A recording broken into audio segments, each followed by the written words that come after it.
Hey guys, what's going on? How is everybody today? I'm gonna let everybody have a moment to come in. I want to let you guys in behind the scenes a little bit.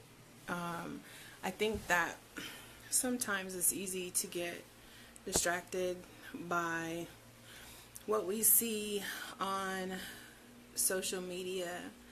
I think it's easy to get distracted by the looks and the imagery, the pretty pictures, the ball gowns,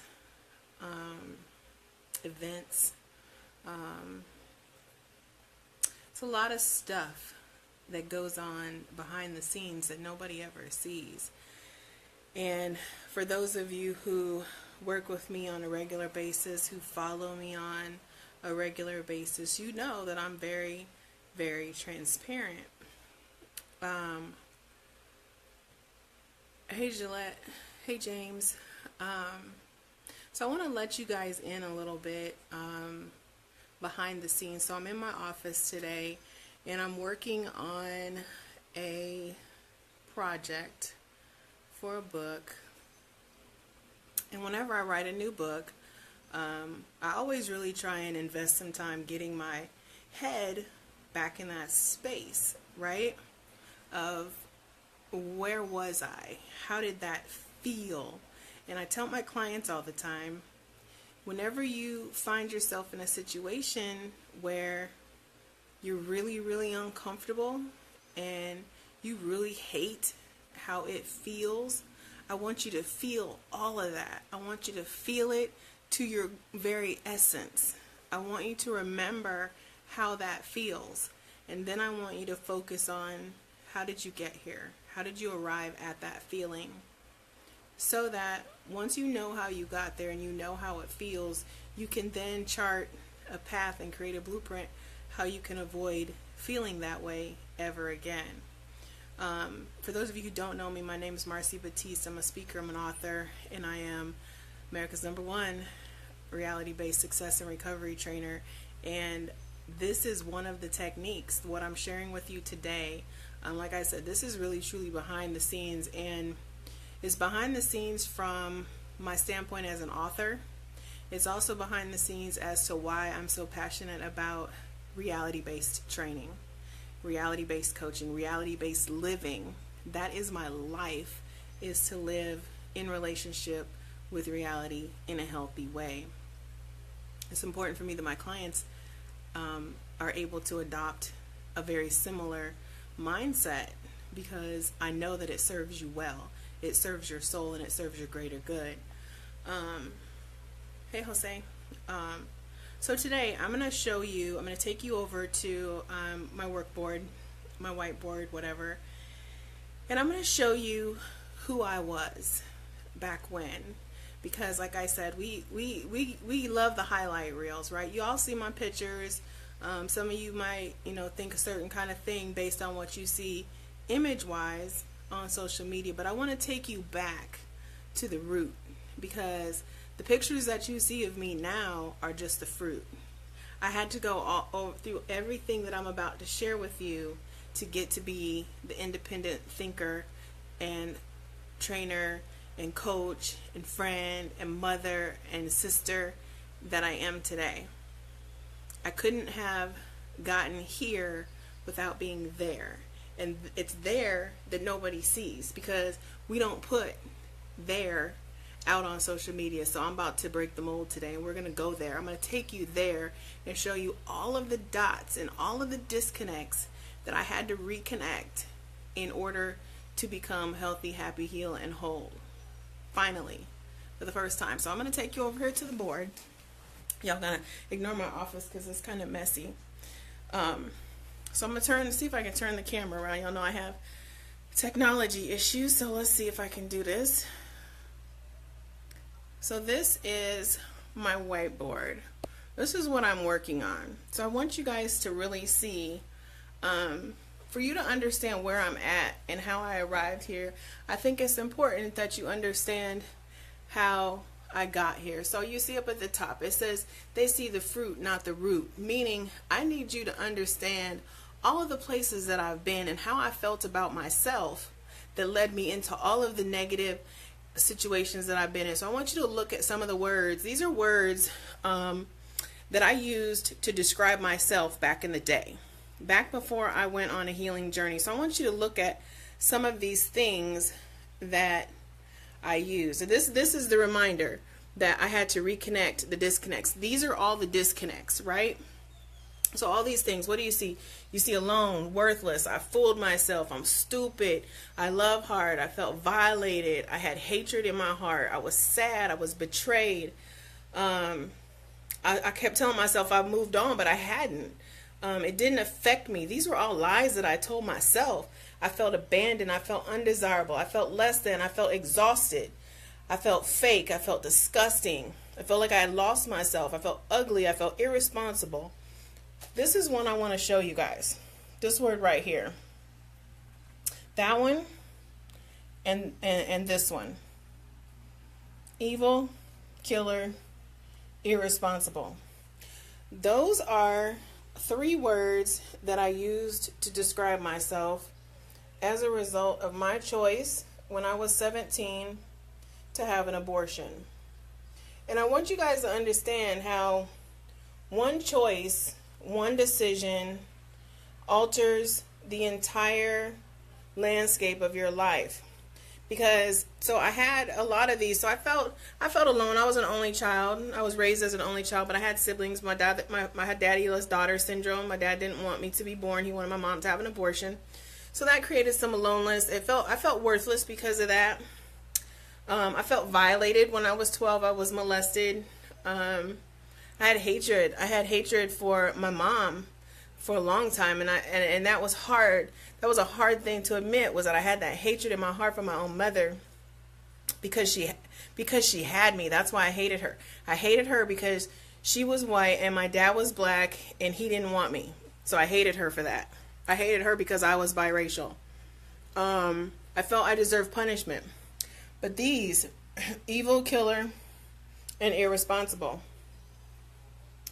Everything else that you see on here, right, allowed me to think those things about myself based on one decision. I had all this other stuff going on, all of it, before I made that decision when I was 17 years old. That one decision altered who I thought I was as a person. It changed something in me. I look back now and I think, did I make the right decision back then?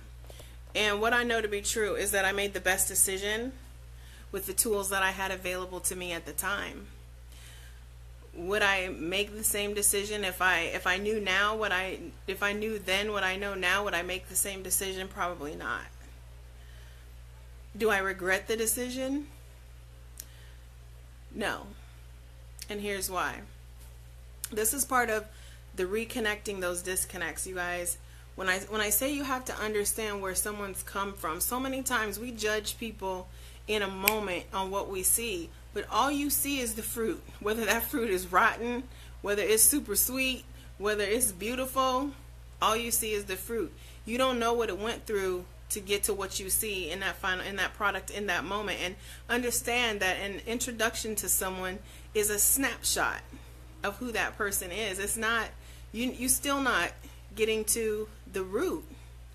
And unless you understand the root from which the fruit came, it's difficult to understand how to, sometimes how to take people, how to digest people. So back to my whiteboard. So that one decision to have an abortion when I was 17 made me feel evil. I felt like I was a killer. I felt irresponsible. So what that did was at 17, I already had a whole lot of other issues going on. I told you the hatred in my heart, the daddyless daughter syndrome, feeling unwanted, feeling unloved, undesired, whatever. Then I was molested when I was 12, so that added another whole layer of roots, right? There were new things that I told myself about who I was based on that experience. So by the time I was 17, I made this decision. And mind you, I'm feeling regretful at that point because, you know, I had made a bad choice and had unprotected sex, got pregnant the very first time, ended up having an abortion, barely in the nick of time. And so I felt after that choice that every bad thing that happened to me after that, I deserved it because of those three words: evil, killer, irresponsible. Those words drove every message that I told myself about who I am, what my value was, what my potential was, what my capacity was. So I want you guys to understand and put this in a frame of reference though. Good morning, Ed. On a career path, I didn't have those disconnects on a career. These disconnects and these roots all stem from my personal self. When it came to my career, I put on a mask and I went out into the world and I made shit happen. I excelled, I was successful, I climbed the corporate ladder, operating in a male-dominated industry such as banking and finance, in management, in Iowa, right? African American in Iowa as a vice president of a bank, one of the largest independently owned banks in the country. So professionally, I always appeared, when we talk about that fruit, because that's all you see. That's all you see. I appeared to have it together. So the fruit always looked on par. It looked like, okay, she got it. All right, we're good. But behind the scenes, in the deepest, darkest parts, the roots were all of that. Everything that I had up there. What else do I have up there? I have disgusting. I have abandoned, undesirable, gullible. I was a nerd. I was fat. I felt used. I felt like I was a mistake. I felt like I should have known better. I felt different. I felt awkward. I was terrified of being alone. I felt sad. I felt foolish. I felt stupid. I felt dumb. I felt not worth it. I felt not good enough. I felt like an outcast. I felt like I'm not her. That was related to the domestic violence. I'm not her. That would not happen to me. And interestingly enough, I want you guys to understand, I also have I'm strong on there. And I'm strong is a disconnect from the standpoint, hey Lane, from the standpoint, the words I'm strong are a disconnect for me in so many ways. And they're a disconnect for me because those two words, I'm strong, made me feel like I had to do stuff alone, that it was wrong to ask for help, that I had to hold it all together, that I had to wear the mask every single day. So when you guys see the fruit, and then when you saw the fruit of me climbing the corporate ladder, everything looked good. I looked strong. I looked like I had it together. But it was a facade. So then that led to other feelings of being fake, being a phony, being, pretending to be something that you're not, knowing that emotionally I was crumbling. But the fruit looked good even though the roots were shattered and torn to hell. So I share all of this with you guys today, like I said, as part of my book project, but I really wanted to have a really honest conversation about understanding where people come from. And more importantly, I want women to understand that no matter how many disconnects you have, baby girl, they can be reconnected. You can get all of that back. Every single thing I have up there, I have addressed. Those were emotions that nearly killed me. I put myself in so many compromising positions because of those disconnects. Because I didn't know that the disconnects don't have to be there. They don't have to be there. They can be addressed. You can't change where you've been. But you can change how you relate yourself to that story. Hey, Pastor Stewart. Those disconnects, every single one of them. Do I still feel evil? No. I feel like a 17-year-old girl who was broken, who made a really, really, really extra grown-up decision that have impacted the rest of her life. I feel like a 17-year-old girl who made a bad choice, but she made the best choice she could with the tools, the knowledge, and the resources that she had available. That's a whole different message to tell yourself about who you are than to say I'm evil because I had an abortion when I was 17.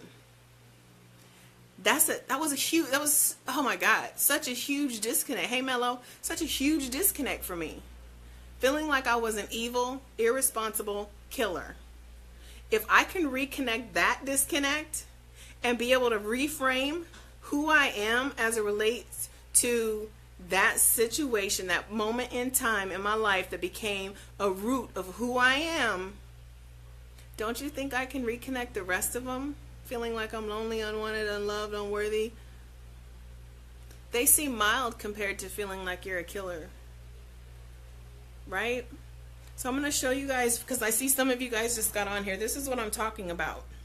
I'm going to share with you. This is my board that I'm working on, that I had to take myself back and think about all of the places that I've been in my life emotionally. How I felt, how disconnected I was, how no matter what else I did, no matter how successful I became, I still had these feelings about myself. So these words represent my emotions. They represent what I perceived as my value to the world. This is what I perceived as, and I want you to understand that all of this was going on, and I'm somebody's mama. I'm raising young women, and I got all of this going on in my heart and in my mind and in my soul and in my spirit. All of this. So when we talk about being able to do the best that we have with the tools and the resources and the information that we have available to us, that's what I'm talking about. You find yourself in positions where you have to function, you have to operate, you still have to be, right? I still had to be, I still had to get up every day, I still had to go to work, I still had to be somebody's mother, I still had to do the best I could at raising these two little girls. How do you do that when I had all of that? I had all of that going on in my mind. These are the stories you got to understand, I was still telling myself these stories as I'm trying to raise another human being and develop them into a strong, because that's my mindset. I wanted them to be strong and independent. I needed them to be strong enough in who they are, but not strong enough to feel like they had to wear a mask. But I didn't even know that. I didn't even understand that. So I'm telling them, you got to be strong, you got to be independent, don't be relying on anybody. That's not true. You can rely on people. The world demands, good morning, Gregory. The world demands that you're able to be vulnerable and be able to rely on people. You have to be selective. That's the difference. So it was never that I could not rely on people, or I had to do everything by myself, or I had to be strong and put that mask on. What I needed to teach my little girls was, it's okay to go out into the world and let your roots show, baby girl. It's okay to go out into the world in all of who you are, in all of your essence, exactly who you are, and let the world figure it out, because this ain't about you. What they think about you is not about you. It's about them and all the disconnects they have going on and how they're comparing themselves to you. And I tell people all the time, don't ever compare your cut room scraps to somebody else's highlight reel. But that's what we always do, because we're out there, we're looking at the fruit. We're not understanding that there is a whole bucket and boatload full of roots behind the scenes that nobody's looking at, nobody's exploring. So, like I said, I wanted to come on and I wanted to share this behind the scenes, because I was talking to a young lady the other day, and she said to me, I'm just so frustrated. I feel like such a failure. And I asked her why she felt that way. And so we talked through some things that was going on in her life. And I said, all you need is a plan on how to reconnect the disconnects. You have to change the story that you tell yourself about how many times you've fallen down, about how many times you've bumped your knees. You have to reframe the story about what's the scar mean. I have a scar on my knee from when I was like 11 or 12 from playing hide and go seek in the backyard, and there was a metal stake sticking up and it stabbed me in the knee. For the longest time I wouldn't wear shorts because of that scar. I felt it made me even more unattractive and unappealing. And then one day I realized it just represents what I've been through. It just shows that I was a kid out in the yard having fun and I wasn't paying attention. So now that scar, how I reconnected the disconnect with that is now I see that scar and I remember you've been through some things. But when I look at how the skin has grown back, and yeah, it still got the scar, and you could see where there were, because I think I'd all together I had like 90 stitches or whatever, because it went really deep. But amazing how we can regenerate. So now that scar is representative of the fact that I've been through some things, but I've also healed from a whole lot of things. And that sometimes we fall down, sometimes we bump our knees, sometimes we gotta bleed before it gets better. And I just don't want anyone to get hung up on the fruit and think that because you've been through some things, because your roots don't look so pretty, that it's any determination or any impact on who you can become. You know, she was saying she just didn't feel like, she said she felt like a failure and like she's never ever going to be able to get it right. Well, I'm living proof. I'm still a work in progress. But I'm living proof that you can reconnect the disconnects. I talk a lot about crap, right? And crap is a reminder for myself. I have that up on there as my reminder that in order to reconnect all those disconnects, I had to go through the crap. But now what the crap represents is I need clarity. I got to be real clear on what I've been through. I got to be real clear what those roots look like. I have to be crystal clear about where I was mentally, emotionally, spiritually in those times. I have to develop a response to each one of those. What did that feeling of let's say undesirable, what did that represent to me? Why did I feel that way? How did that feel? And then I have to do the things and put the things in place to ensure that I do my very best to make sure I understand that that's not who I am, and how do I not get to the feeling where I feel that way again. I had to hold myself accountable. Like, you made some, oh boo-boo, you made some bad choices, but you did so with the information and the resources that you had available at the time to the best of your abilities. And that's that. And so many times we want to go back and we want to second guess, and they say hindsight's 20/20. If I knew then what I know now. Well, you ain't never going to know back then what you know now. But you can take what you know now and make sure you don't go back there. That you can do. But you got to be accountable and figure out, like, yeah, I did that. I say all the time, I may have done the things you say I've done, but I'm not who you say I am. I don't let other people define me. I define who I am because I know what those roots look like. I know how each and every item that is on that whiteboard got there. I know every circumstance, every scenario, every reason why I felt that way. I could even, on most of them, tell you approximately the age in which I developed each one of those different roots. I really could, and it was crazy when I was going through that. And then the final thing was I had to learn how to pray, and not to pray for things, not to pray for I think sometimes we can, and again, I tell you, I'm not a theologian, but I think sometimes we can get prayer all wrong, and we can get prayer all messed up. And I always say, I don't pray for things because I might pray for the wrong thing, right? So if God has a blessing for me in store, and I start praying for something to the contrary, and he said, you know what? All right, cool.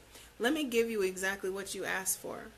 But I was asking for the wrong thing. But he had this abundantly wonderful, beautiful blessing waiting in store for me. But I was over here so busy peddling and asking for the wrong thing.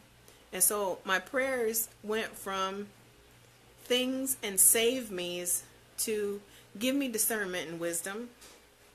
If you give me discernment and wisdom, I can figure a lot of stuff out, because where I got those disconnects from the place where I didn't have the discernment. I wasn't able to tell stuff apart. And then I didn't have the wisdom. Once I gained knowledge, wisdom is the application of knowledge, right? So we want, everybody's like, oh, go to school, get your education, get knowledge. But if you can't absorb that knowledge and then apply it through wisdom, then it does you no good. So now I know that my prayers are merely two things: discernment and wisdom, discernment and wisdom. If you can give me those two things, Father, I promise I can do better. I'm still not going to be perfect. I'm still going to make mistakes, even with the information that I have. But I can do better if I have discernment and wisdom. Let's see, Gregory. Transparency with the man in the mirror requires facing the truth and the willingness to do something about it. And yes, it does require faith and prayer, open and honest dialogue with the Lord. Faith, not face. Got it. Yeah, it really does. But I didn't grow up in a spiritually strong household. So I wasn't raised faith-based. So I had to learn along the way. And that's why I say, understanding, you make certain decisions based on the information that you have available to you at that time. And so had I grown up with a strong spiritual foundation, could I maybe have avoided some of those missteps? Probably so. I probably could have. I certainly don't think that the feelings of being alone, the feelings of being worthless, I don't think I would have been so envious of other people. I don't think I would have had the jealousy feelings that I had. And those were some core foundational disconnects for me that made me susceptible to a lot of the bad decisions that I made.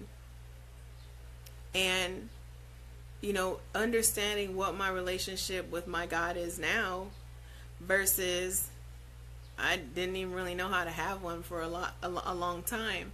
And I didn't come into that until I was an adult and I began reading the Bible, going to church, going to Bible studies, talking to ministers, and things like that. And so I developed that stuff, but I developed it late in life.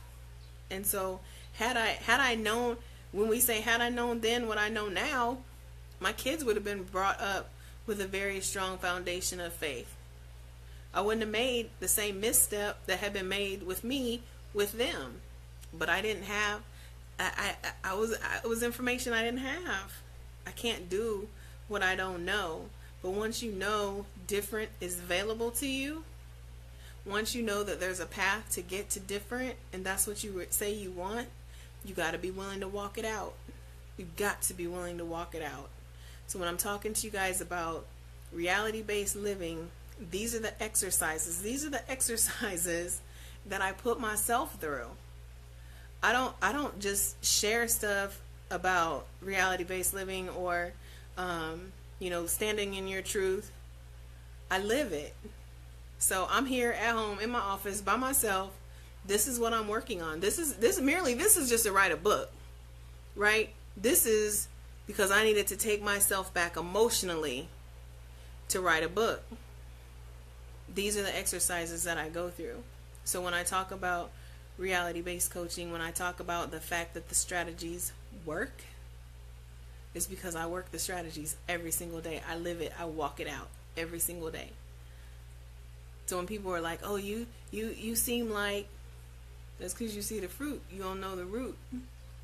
If you knew why my attitude is, if you understood these roots, you would understand why I have the attitude that I have, why I live life on Mars, my world, my life, my rules. You would understand that. You would understand why 6 years ago I sold out to my happiness. That was my way to begin to erase the imagery that I had connected with all those disconnects.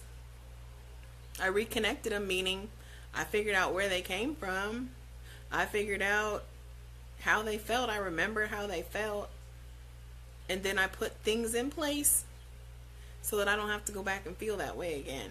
And some of those things that I put in place is being sold out to my happiness. So if you are a compromise or a threat to my happiness, deuces. I'm okay with that. Totally okay with that. I don't take it personal. But people think because all they see is the fruit that I've had people tell me that I'm arrogant or stuck up or I'm on a high horse or on a pedestal. Like, I'm trying to think of all of the words they use to describe me. Goody two shoes. So far, not that. All this, but it's based on what y'all see on social media, what you see out when I'm walking around, whatever. But unless you know and understand the roots that groom the fruit, you're not gonna understand why I'm so hell bent on that being the way I live my life, and why I'm so okay with you not being in it if that doesn't work for you, and why it's okay for me to walk away from a relationship, a friendship, a business partnership, whatever, if I realize it doesn't work for me. It doesn't. I tell people all the time, it doesn't make me a bad person. It doesn't make you a bad person. It makes us a bad fit for one another. And as it relates to my happiness. Because it's my world, my life, and my rules. And so that's when I'm trying to give you guys a 360 look at why and how these things are the way they are. Like, hey Erica, hey Jonathan, like understanding there's roots that go so deep that I had to dig every single one of them up over the years and address them one by one by one. And I had to start with the biggies. I had to start with the whole daddyless daughter syndrome. I had to start with being raised in an abusive household. I had to start with being molested. I had to start with the abortion. I had to take those big monumental, what I perceived in my mind to be epic fails that were that had precluded my destiny to be unsuccessful on a personal level, and turn it into something else. So that's my message for today.